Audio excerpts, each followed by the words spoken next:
ler a palavra de Deus. Salmo 1. Diz assim, palavra de Deus: como é feliz aquele que não segue o conselho dos ímpios. Como é feliz aquele que não imita a conduta dos pecadores. Como é feliz aquele que não se assenta na roda dos zombadores. Ao contrário, ao invés de seguir o conselho dos ímpios, andar na conduta dos pecadores e se assentar na roda dos zombadores, ao contrário disso, a sua satisfação está onde? Você percebeu porque eu estou chamando você para ler a Bíblia? A satisfação está onde? Na lei do Senhor. E nessa lei ele medita, não é uma vez por ano? De dia e de noite. Quando isso acontece, olha o verso 3. A pessoa se torna como uma árvore plantada à beira de águas correntes. Olha também o que acontece. Ela passa a dar fruto na estação certa, própria. E as suas folhas não murcham, não caem. E tudo o que ele faz, aqui está a teologia da prosperidade. Se você estava procurando, aqui está a teologia bíblica da prosperidade. Não precisa nem procurar mais, né, Sônia? Está aqui, claro, verso 4. Não é o caso dos ímpios, porque os ímpios são como palha que o vento leva. Por isso os ímpios não resistirão no julgamento, nem os pecadores resistirão ficar na comunidade dos justos. Por quê? Pois o Senhor aprova o caminho dos justos, mas o caminho dos ímpios leva à destruição. Fecha os seus olhos, vamos orar. Deus, nosso Pai amado, obrigado pela Tua palavra. Obrigado pelo Teu Espírito que tem nos conduzido desde o início desse culto. Obrigado pela Tua paciência conosco. Obrigado pelo Teu cuidado conosco. Obrigado por Jesus Cristo, nosso Senhor e Salvador. E pelo Seu Espírito que foi derramado sobre toda a carne. Nós queremos experimentar o Teu mover nessa noite. Fala conosco mais uma vez e de novo. Continue a nos falar. Traz alento para a nossa alma através da Tua palavra. Traz segurança da salvação. Traz novos horizontes, Pai. Leva-nos a Te conhecer mais e melhor. Faz isso, Pai, por Tua graça. E em nome de Jesus. Amém. Amém. Algumas décadas atrás, uma banda brasileira de rock gravou uma música cuja letra dizia assim: bebida é água, comida é pasto. Você tem sede de quê? Você tem fome de quê? E a letra continua dizendo: a gente não quer só comida. A gente quer comida, diversão e arte. A gente não quer só comida. A gente quer saída para qualquer parte. A gente não quer só comida. A gente quer bebida, diversão e balé. A gente não quer só comida. A gente quer a vida como a vida quer. A gente não quer só dinheiro. A gente quer dinheiro e felicidade. A gente não quer só dinheiro. A gente quer inteiro e não pela metade. Gostaram desse hino? Você não conhece esse hino?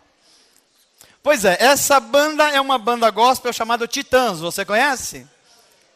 Pois é, são os missionários de Deus. A Bíblia ensina que Deus tem missionários que a gente não conhece. Parece que é esse o caso. Quando a gente olha essa letra, parece que ela traduz com precisão os anseios pelos quais a alma humana passa. Mais do que comida, mais do que bebida, nós sentimos fome de outras coisas, sem as quais nós nós passamos a experimentar um sentimento de vazio. A gente tem fome de comida, a gente tem sede de bebida, mas a gente tem muito mais que isso. Nós temos também outras fomes e outras sedes. Por exemplo, nós temos sedes emocionais, sedes psíquicas. Por exemplo, nós temos fomes espirituais. Há anseios no coração humano que vão muito além do biológico, muito além do estômago, muito além da fome física. Eles estão numa dimensão acima, a dimensão da alma, a dimensão do espírito. São aquelas experiências sem as quais a gente não experimenta completude, fica um buraco no nosso interior. Do que é que nós temos fome? Do que é que nós sentimos sede? Por exemplo, nós temos fome de amizade. Temos ou não temos? A gente precisa de amigos? Não tenha dúvida disso, você sabe o valor. A gente tem fome de amor, tem ou não tem? Ser amado não é uma coisa especial? A gente tem fome, por exemplo, de diversão. Você não gosta de se divertir? Tem uns homens casados, por exemplo, que não fica sem um videogame. Não, e não é visão não que eu estou tendo. Não, eu só estou falando a experiência. Não é verdade? Algumas mulheres já estão falando, pastor. Fala, Deus. Cara, não solta. Tudo bem, mas a gente tem direito à diversão, não precisa ser desse jeito. Mas a gente tem fome de algumas coisas. A gente tem fome de pertencer a alguma coisa boa, é ou não é? Por exemplo, se você gosta de coisas boas, você tem sede de pertencer e ser torcedor do São Paulo. Agora, se você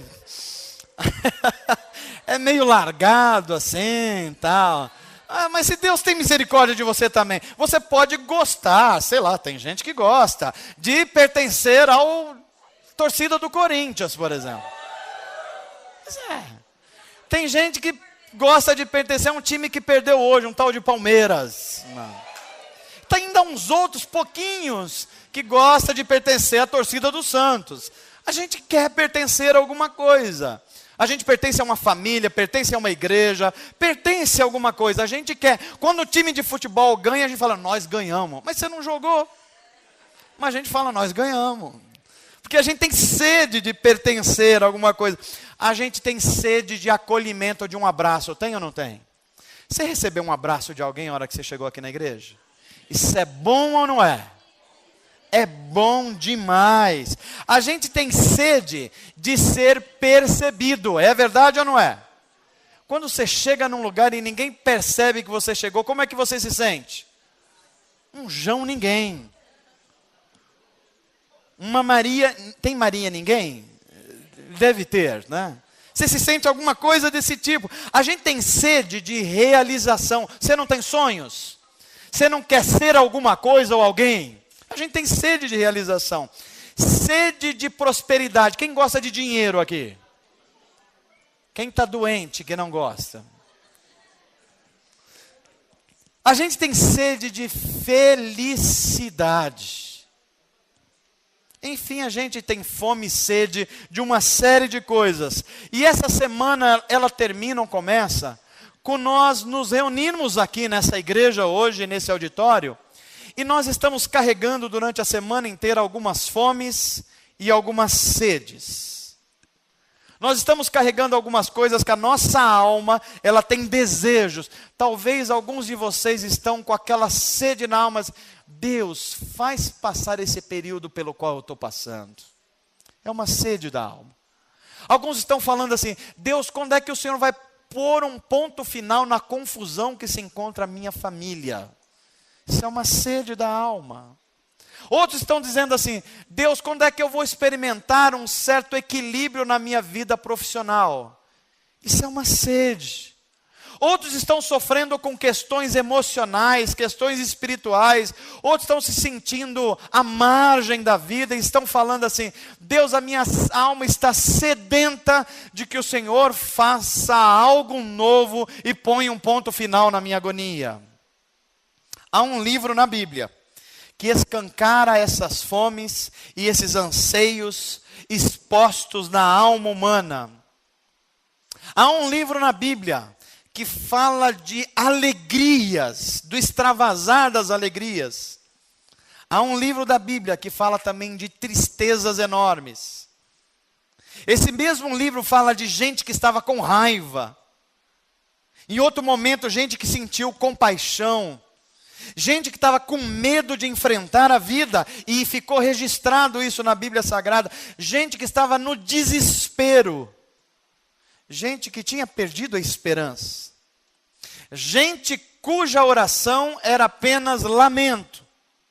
Mas também gente cuja fala se dava num júbilo. Enfim, é um livro em que há um carrossel de emoções humanas que são dirigidas, sabe a quem? Ao próprio Deus Altíssimo. De forma livre e desimpedida. Eu estou falando do livro dos Salmos.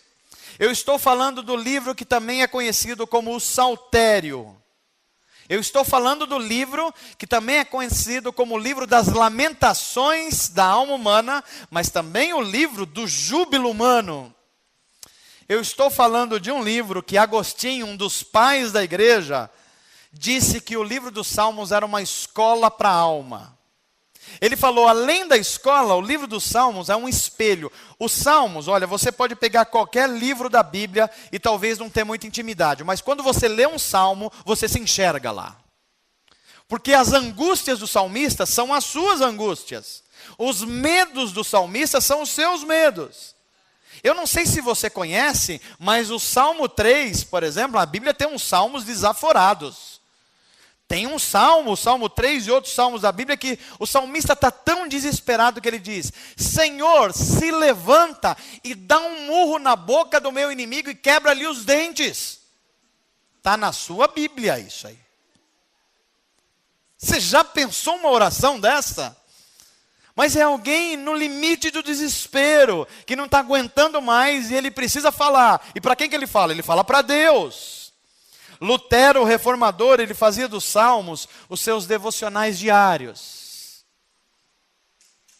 Calvino, outro grande reformador, ele pregou uma série de mensagens. E fique tranquilo, eu não vou imitar Calvino.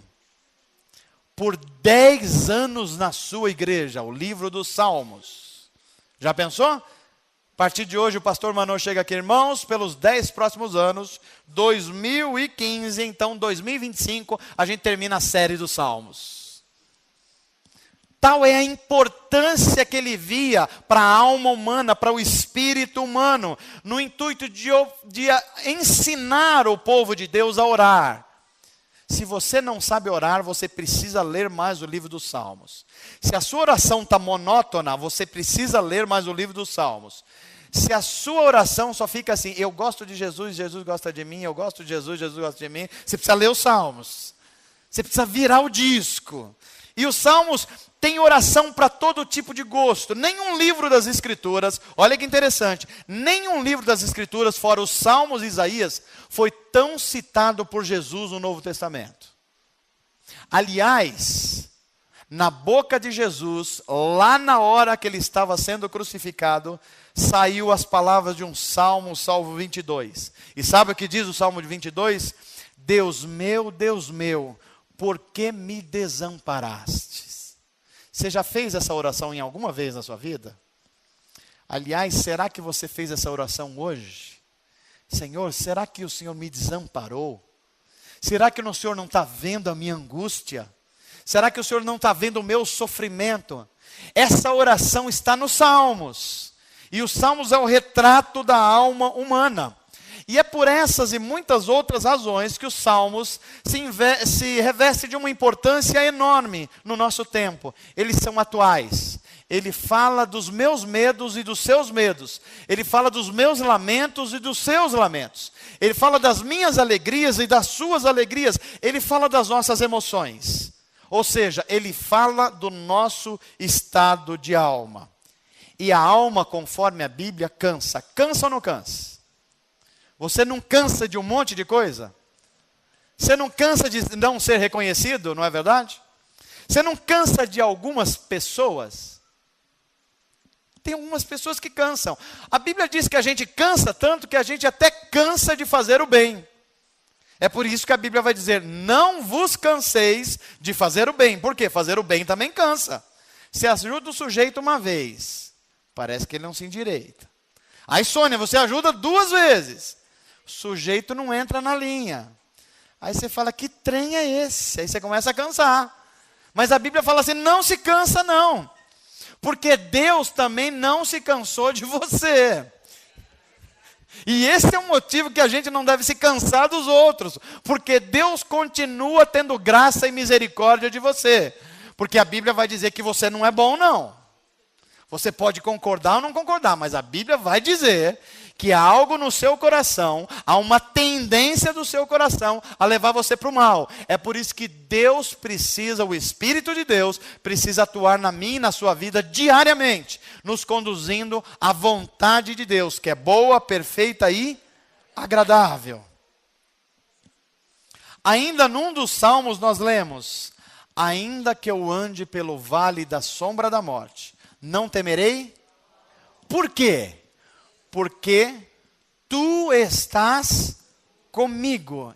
E aí vem a correção amorosa de Deus. A tua vara e o teu cajado me consola. Deixa eu ler uma tradução da Bíblia, a mensagem do pastor Eugene Peterson, para esse texto que você conhece muito, que nós acabamos de ler. Olha que versão bonita essa. Mesmo que a estrada atravesse o vale da sombra da morte, não vou sentir medo de nada, porque tu, Senhor, caminhas ao meu lado. O teu cajado fiel me transmite segurança. Isso não é lindo? Então, se você ler os salmos, você vai aprender a ler assim. Você vai aprender, inclusive, a orar assim. E quando você começar a orar, você já não vai começar a sua oração assim, Senhor, me dá o carro novo. Senhor, me dá uma namorada que eu não aguento mais. Senhor, quebra o dente do meu inimigo. Não, esse é um salmo só para o extremo. Tem muitos outros salmos mandando você abençoar o inimigo. Então a sua oração, ela ganha mais qualidade quando você está lendo os salmos. Então durante milênios, os salmos têm sido um refúgio para a alma humana. O coração cansado, tem sido um alívio para o coração pesaroso. Por quê? Porque neles nós podemos ver alguém se dirigindo a Deus, com o coração e a alma aflita, escancarando tudo isso diante de Deus. E a hora que ele escancara diante de Deus, a sua alma vai se aliviando e vai sendo remédio para a alma. As suas dores interiores vão sendo curadas e nós recebemos a sabedoria de Deus para viver a vida. Amém, gente? Se a alma tem sede, se a alma tem anseios, que tipo de sede tem a alma humana? O Salmo 1 nos revela essas sedes da alma. E também nos revela o remédio para um alívio das dores da nossa alma, os incômodos da nossa alma. De que você tem sede? Do que a sua alma está sedenta hoje à noite? Conforme o Salmo 1, há algumas sedes que são comuns a todas as almas humanas. E eu queria compartilhar alguma dessas sedes, e eu queria que você olhasse para essa pregação e para esse salmo, e talvez você falasse, Senhor, eu estou me enxergando aí. Esse salmo foi escrito para mim. Essa angústia aí eu estou passando nesse momento. E como o Senhor trouxe alívio para essa alma cansada do salmista, traz alívio para a minha alma nessa noite, Senhor. Você está disposto a fazer essa oração? Então diga assim comigo, Senhor Jesus, faz eu entender a Tua palavra nessa noite. Alivia a minha alma, que está com alguns cansaços.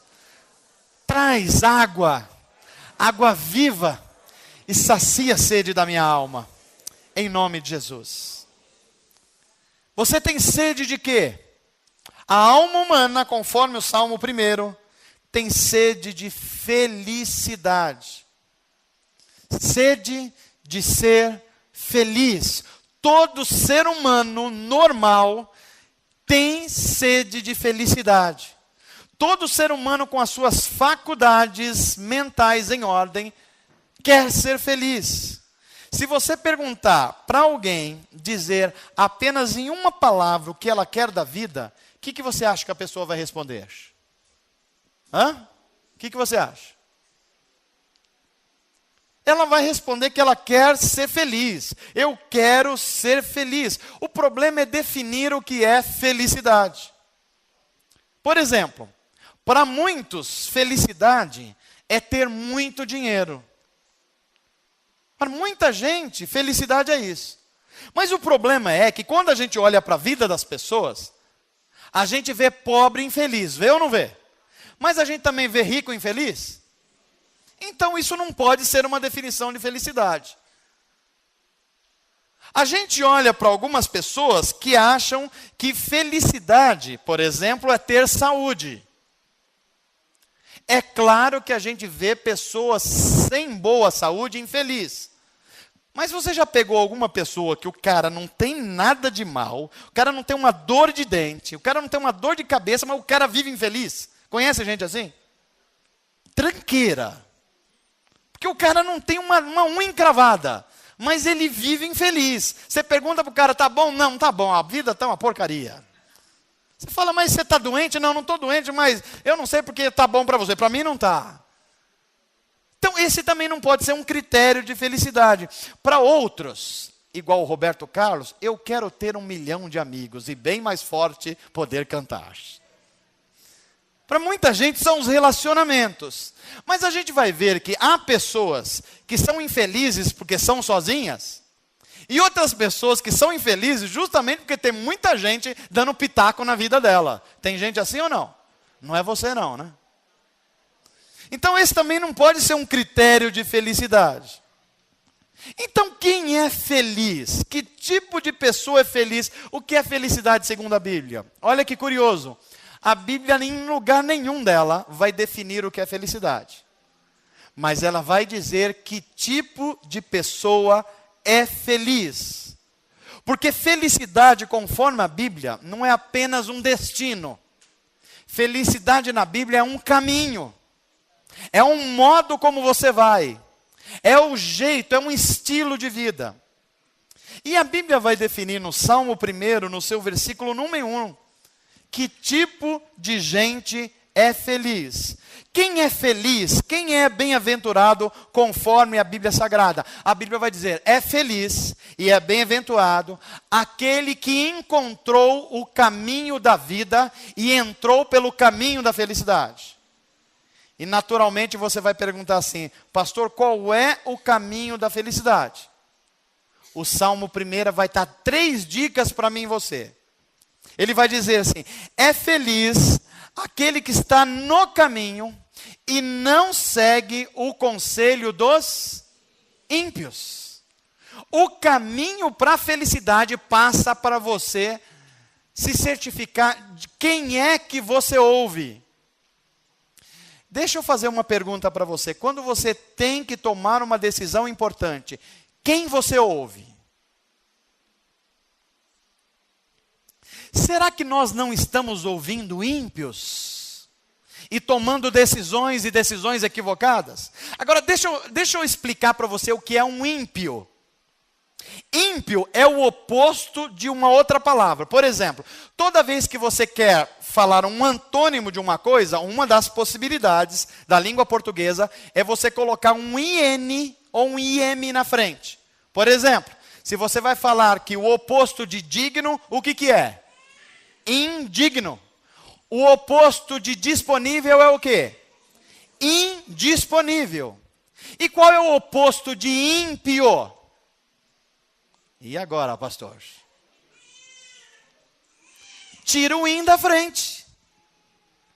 Quando você tira o in da frente, fica o quê? Pio. Pio, não é o pio-pio, é o pio. É por isso que você vê alguns endereços Pio 11, Pio 12, já viu isso? O que é um pio? Uma pessoa que a gente pode classificá-la como um pio. É aquele que é o oposto do ímpio. O ímpio é aquele que age sem misericórdia. O pio é aquele que age com misericórdia. O ímpio é aquele que não tem afeição pela justiça. Quem é aquele que tem afeição pela justiça? O pio. Então, a Bíblia vai dizer assim: é feliz aquele que não anda segundo o conselho dos ímpios. Isso é um primeiro caminho para a felicidade. Quem é que você tem ouvido? Segunda dica para o caminho da felicidade da Bíblia: é aquele que não imita a conduta dos pecadores.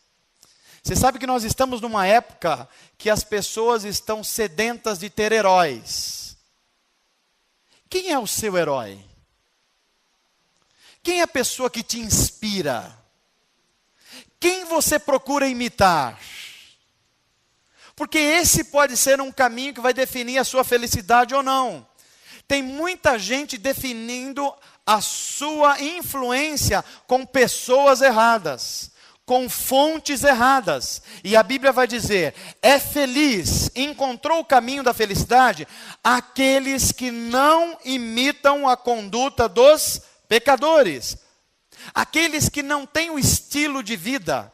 Aliás, esses dias eu estava conversando com alguém que me falou assim: puxa, queria muito uma boquinha daquela que o pessoal tem em Brasília. Por quê? Não, porque se eu tivesse chance, eu ia meter a mão na botija lá também. Percebe? Isso é imitar a conduta do quê? Dos ímpios, dos pecadores. E há pessoas que não se corromperam ainda só porque não tiveram oportunidade. Você concorda com isso ou não? Tem muita gente reclamando no Brasil, de Brasília e dos políticos, mas se oferecer um carguinho para você que você não precisa trabalhar, o que você acha? Estou nessa, pastor. É bênção de Deus, ainda dou o dízimo. Sem imitar um ímpio. Não, pastor, se precisar, eu conto uma mentirinha, só uma mentirinha para eu ganhar vaga no lugar do outro. Você fala inglês? Falo fluente. Aí vai para entrevista, o cara fala: what's your name? Não, era só uma mentirinha, pastor. Terceira dica do Salmo 1: quem é feliz? É aquele que não se assenta na roda dos escarnecedores ou zombadores. Agora, você sabe o que é um zombador na Bíblia? Zombador não é o piadeiro ou o piadista. Sabe aquele cara que inventa piada para todas as coisas? O sujeito está morrendo, ele está fazendo piada. Não é esse cara que a Bíblia está falando. Esse é um espírito de porco também, mas não é desse que a Bíblia está falando. Zombador na Bíblia é aquele que vive a sua vida como se Deus não existisse. Esse é o zombador. Zombador é aquele que faz a injustiça achando que Deus não vai ver a injustiça. Esse é o zombador. Por exemplo, Paulo vai dizer em Gálatas que de Deus não se zomba. Aí olha o que ele escreve depois: tudo aquilo que o homem plantar, isso ele vai colher. O que é o zombador? É aquele que planta maldade, planta injustiça e acha que Deus não está vendo. Aí vem o Salmo 1 e diz assim: quer ser feliz? Fuja de perto de gente assim, porque uma hora o juízo de Deus vai vir sobre essas pessoas.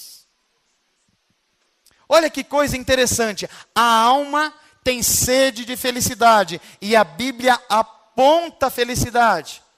E a felicidade na Bíblia não é apenas um destino, é um caminho.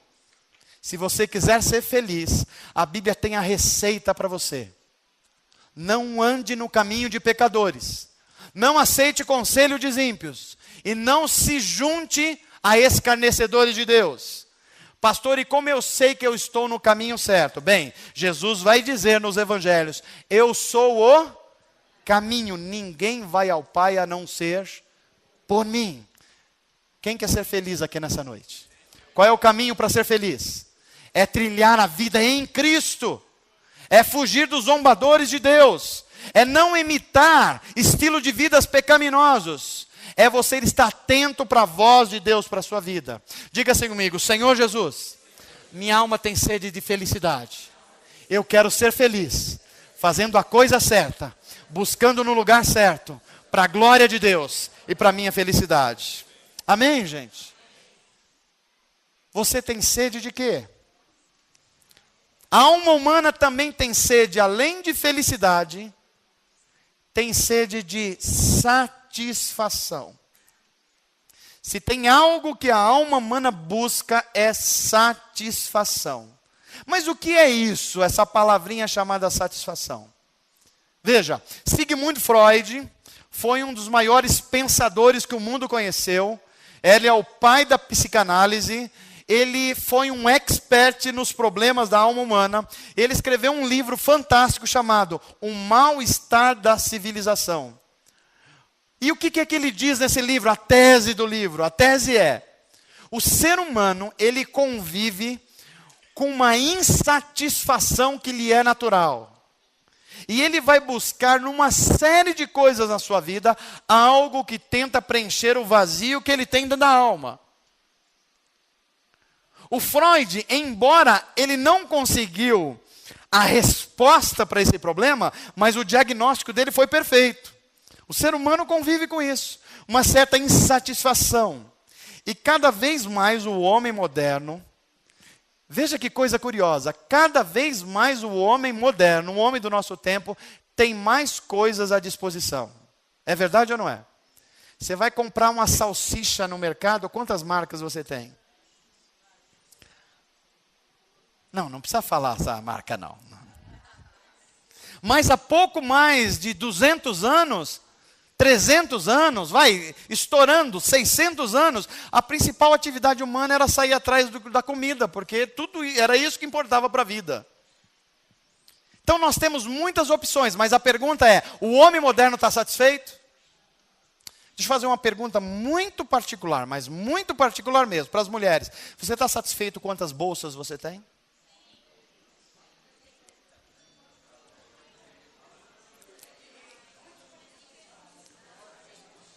Não, eu sinto que eu falei ao coração das mulheres aqui.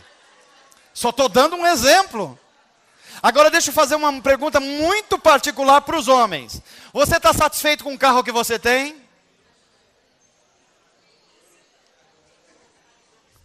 Percebe que eu também parece que falei ao coração dos homens aqui. O ser humano, o homem moderno, tem muitas coisas à sua disposição e ele continua um ser insatisfeito. Por quê? Porque as fontes às quais o ser humano tem buscado a satisfação são fontes equivocadas. Vou dizer 3 coisas aqui. 3 coisas, e você vai me ajudar a definir. Há 3 coisas no mundo moderno em que o homem mais busca satisfação. E ele tem cada vez mais disso. E cada vez mais ele está mais insatisfeito. Primeiro, dinheiro. Segundo, poder ou fama. Terceiro, sexo. Tem muito dinheiro no mundo hoje? E as pessoas estão satisfeitas com o dinheiro que tem? Tem muita gente querendo ficar famosa por 15 minutos hoje? Os Big Brothers que o digam da vida. E as pessoas estão satisfeitas? Não estão. Tem gente chorando uma semana porque escreveu uma coisa no Facebook e só 2 pessoas curtiu, pastor. Estou depressivo. Gente indo para os consultórios de psicologia. Eu estou brincando, mas o negócio é sério. Pastor, ninguém me curte. Deus te curte, meu filho. Eu também te curto, eu amo você, já tem 2. Deus e eu, você já está feliz. Pois é, já teve as 2 curtidas, né? Eu acho que foi as 2 que ele teve. Agora, tem muito sexo no mundo hoje. Tem sexo de verdade, sexo de mentira, sexo sujo, sexo mais sujo ainda. Tem pornografia para tudo que é lado. Você abre a internet, qualquer criança de qualquer idade tem um mundo de sexo sendo vendido para tudo que é lado. Mas as pessoas estão satisfeitas? Cada vez menos. Por quê? Porque o ser humano está buscando a fonte da satisfação no lugar errado. Aí vem o Salmo primeiro e diz assim: você está olhando para a fonte errada. A sede da satisfação da alma, ela não pode ser satisfeita aí. E o verso 2 vem e responde para a gente: ao contrário de tudo isso, a sede da alma humana, a sua satisfação, veja a palavra é satisfação, está onde? Na lei do Senhor, e nessa lei medita de dia e de noite. Aonde está a satisfação do ser humano? A satisfação do ser humano é olhar para a Bíblia Sagrada como um farol para a vida. Enquanto a Bíblia Sagrada não se torna luz para os meus pés, e lâmpada para os meus pés, e luz para os meus caminhos, eu vou conviver com uma eterna ansiedade. Por exemplo, se você ler a Bíblia Sagrada, o seu consumismo vai ser debelado. Isso vai trazer satisfação para você, numa área que você continua insatisfeito. Se você buscar refúgio na Bíblia Sagrada, por exemplo, você vai ter respostas para o medo que você tem de enfrentar a vida. Se você olhar para a palavra de Deus, você vai se sentir uma pessoa satisfeita com o seu corpo, por exemplo. Se você olhar para a palavra de Deus, vai ter instrução para a sua pessoa, para a sua personalidade, para o jeito de você ser. Você vai estar satisfeito com você mesmo. Por quê? Porque as coisas vão encontrar o seu devido lugar. É na palavra de Deus que o aflito encontra paz. É na palavra de Deus que o desesperançado encontra esperança. É na palavra de Deus que o perdido na vida encontra direção. É na palavra de Deus que o doente, que o enfermo, encontra cura para suas doenças. É na palavra de Deus que o fracassado encontra uma vida bem-sucedida. É na palavra de Deus que as feridas da nossa alma são curadas e nós ganhamos um senso de preenchimento da alma. Eu queria que você dissesse assim comigo, levanta sua mão e diga, Senhor, quais são as sedes das quais eu preciso ser curado nessa noite? O que está me gerando insatisfação? Será que eu estou buscando satisfação na fonte errada? Me ensina que a fonte da satisfação é meditar na lei do Senhor. Agora percebe que é meditar na lei do Senhor. O que é meditar? É gastar tempo. É tentar descobrir aquilo que não está muito à vista. É você gastar tempo. Agora, se você não gasta tempo com a palavra de Deus, você vai viver numa eterna insatisfação. Se você não gasta tempo com a palavra de Deus, você vai viver num eterno não gostar de você mesmo. Agora o salmista sabia das coisas. Quando alguma insatisfação ia atingir o coração dele, ele falava assim, lâmpada para os meus pés é a tua palavra, e luz para os meus caminhos. Quer ter um caminho de felicidade e satisfação? Está faltando talvez lâmpada para os seus pés e luz para os seus caminhos. Amém, gente? Você tem sede de quê? O Salmo 1 vai dizer que a alma humana tem sede de realização. Felicidade, satisfação, realização. Eu duvido que você não esteja diante de uma situação agora que você tem sede de se realizar. Pastor, tem alguma coisa que eu preciso fazer e eu ainda não consegui. Tem alguma coisa que eu preciso crescer e eu ainda não consegui. Tem alguma coisa que eu quero fazer para deixar um legado, pastor, para os meus filhos. Eu quero deixar um legado para a minha família. Quem não quer deixar algo de bom e interessante para o futuro, para a prosperidade? A alma humana tem sede de realização. O problema é que essa sede tem levado muita gente ao desespero. O problema é que essa sede tem levado muita gente a fazer qualquer coisa, literalmente. Muita gente tem feito qualquer coisa para ter 15 minutos de fama e reconhecimento. E muita gente tem trocado os pés pelas mãos, porque quer ser uma pessoa de realização. Então fez o negócio errado, tomou a decisão errada, entrou para um casamento equivocado, entrou para uma carreira profissional que está custando a vida dele, a saúde dele. São vontades de realizar, mas vontades de realizar de forma equivocada. Aí o Salmo vai vir e dizer, quem é gente de fato realizada, que está em paz com Deus e consigo mesmo? Aí o salmista vai dizer assim, é gente que é como uma árvore plantada junto a ribeiros de águas. O que é uma árvore plantada junto a ribeiros de água? É uma árvore que tem o tempo todo os nutrientes passando por ela. O salmista vai mais adiante e diz assim: é gente que dá fruto no tempo certo. E o que diz a Bíblia a respeito do tempo? Há tempo para todas as coisas debaixo. Adianta você tentar passar na frente de Deus?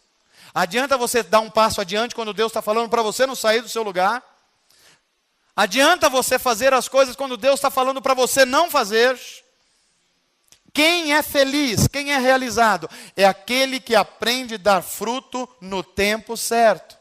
E o salmista continua: gente feliz, gente realizada, é como a boa árvore cujas folhas não murcham, não caem. Ou seja, gente que não se abate com qualquer coisa.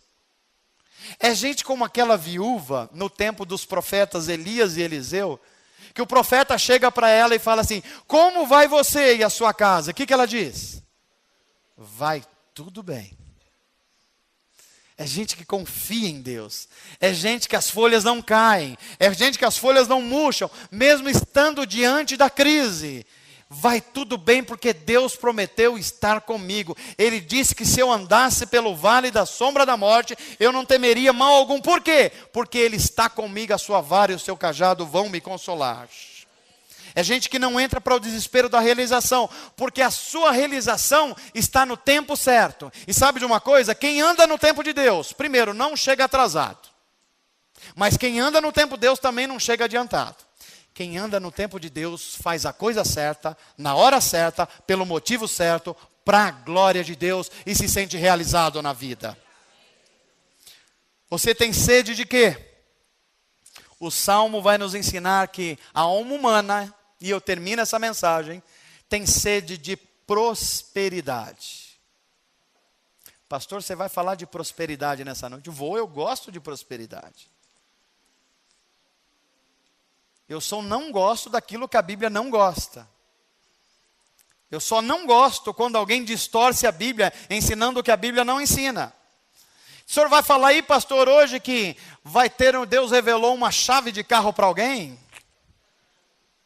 Já pensou? Se nesse culto aqui, quantas pessoas teriam nesse culto se a partir de domingo que vem eu começasse a pregar assim: gente, campanha do carro novo durante o mês de agosto? Tuia de gente, como diz o nordestino, né? Tuia. Culto da casa própria a partir da semana que vem. Você não precisa trabalhar, Deus vai fazer um milagre, vai tocar no cara da Caixa Econômica Federal. Quando você vê, vai ter um contrato assinado. E quando você vê, você está morando no Alphaville. O que você acha? Aí o povo: oh, glória a Deus, sou filho do rei, chegou a minha vez, Deus vai me honrar, vou colocar os inimigos debaixo dos pés. Mas será que é isso que a Bíblia está falando ou chamando de prosperidade? O Salmo 1 vai dizer que não. A alma tem sede de prosperidade, mas isso não é prosperidade, isso é ganância. O que é prosperidade? Talvez seja uma das sedes mais evidentes do nosso tempo. Você já percebeu que tudo ao seu redor está sempre tentando vender alguma coisa para você? Hã? Você liga a televisão, o que vem? O comercial fala assim: troca aquele poisé que você tem. Compra esse carro aqui, olha que carro lindo. E se você não se encantou com o carro, ele põe uma modelo bonita, seminua, para você se encantar com o carro. Olha as curvas do carro. E o cara está olhando mais curvas do que a do carro. Você que tem a panela X, use a panela Teflon, duplamente blindada com aço que vem da Noruega. Tentando te vender para quê? Para você ter uma imagem de uma pessoa legal, uma pessoa próspera, uma pessoa da moda. Você está inteirado com as coisas. O nosso ambiente é assim, mas não só o nosso ambiente. A igreja brasileira, ou parte da igreja brasileira, foi invadida por esse espírito de época. Veja que as igrejas estão tendo agora sempre uma fórmula para alguma coisa. É uma fórmula para ser próspero, é uma fórmula para ser abençoado, é uma fórmula para você ganhar dinheiro, é uma fórmula para você fazer não sei o quê.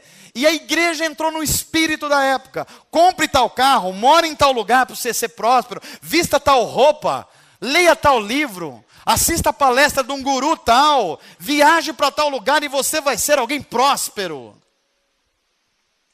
São as fórmulas mirabolantes da prosperidade. Mas só que a alma humana vai ganhando essas coisas e cada vez quer mais.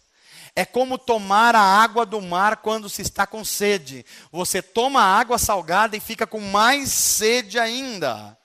Pastor, o que é ser próspero conforme a Bíblia Sagrada? A Bíblia vai dizer que ser próspero é você atingir o propósito para o qual você foi criado. Amém, gente?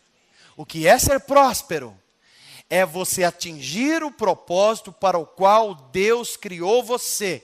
É você alcançar a meta de viver para a glória de Deus. Ser próspero na Bíblia é você glorificar a Deus em todas as coisas, porque esse é o propósito supremo da vida. Pastor, então quer dizer que eu posso ser próspero tendo pouco dinheiro? Pode. E eu posso ser próspero tendo muito dinheiro? Pode. Você pode ser próspero então tendo muita saúde? Sim. Mas você também pode ser próspero tendo pouca saúde? Sim. Porque Deus vai usar você de acordo com aquilo que Ele te deu. E sabe o que a Bíblia vai dizer? Que é nas nossas fraquezas que o poder de Deus se aperfeiçoa. Quanto mais você reconhece que é fraco, mais o poder de Deus pode se manifestar na sua vida. Deus está procurando, aliás, a Bíblia diz que Deus escolheu as coisas fracas e pobres desse mundo, para confundir a quê? As inteligentes e os sábios. O reino de Deus é um reino dos fracos. Sendo o reino dos fracos, Deus transforma os fracos em fortes. Para quê? Para que o nome dele seja glorificado. Pastor, o que é ser próspero? Eu acho que a melhor definição de prosperidade na Bíblia está no Salmo 103. Que diz o Salmo 103? Bendize a minha alma ao Senhor, e tudo que há em mim, os meus bens, o meu carro, a minha casa, a minha saúde, os meus dons, as minhas amizades, bendiga ao nome do Senhor. Isso é ser próspero na Bíblia Sagrada. E o Salmo termina mostrando a diferença entre seguir o caminho e pegar atalhos. O que é ser feliz? Tem um nome na Bíblia, é você andar no caminho. E o caminho tem um nome, Jesus Cristo. É imitá-lo em tudo que você fizer. E o que é se enganar buscando felicidade? É você pegar os atalhos. Tentando no dinheiro, no sexo, nas riquezas, no prazer, encontrar a felicidade. E é uma sede que nunca se sacia. Você tem sede de quê? Que Deus nos guarde de pegar esses atalhos da vida. Que nós nos certificamos cada dia que estamos andando no caminho chamado Jesus Cristo, que é a própria felicidade para a vida. Onde a felicidade não é apenas um lugar que você chega, mas é um caminho por onde você anda. Que os anseios da felicidade, da satisfação, da realização e da prosperidade da nossa alma encontre a sua saciedade em Deus. Amém.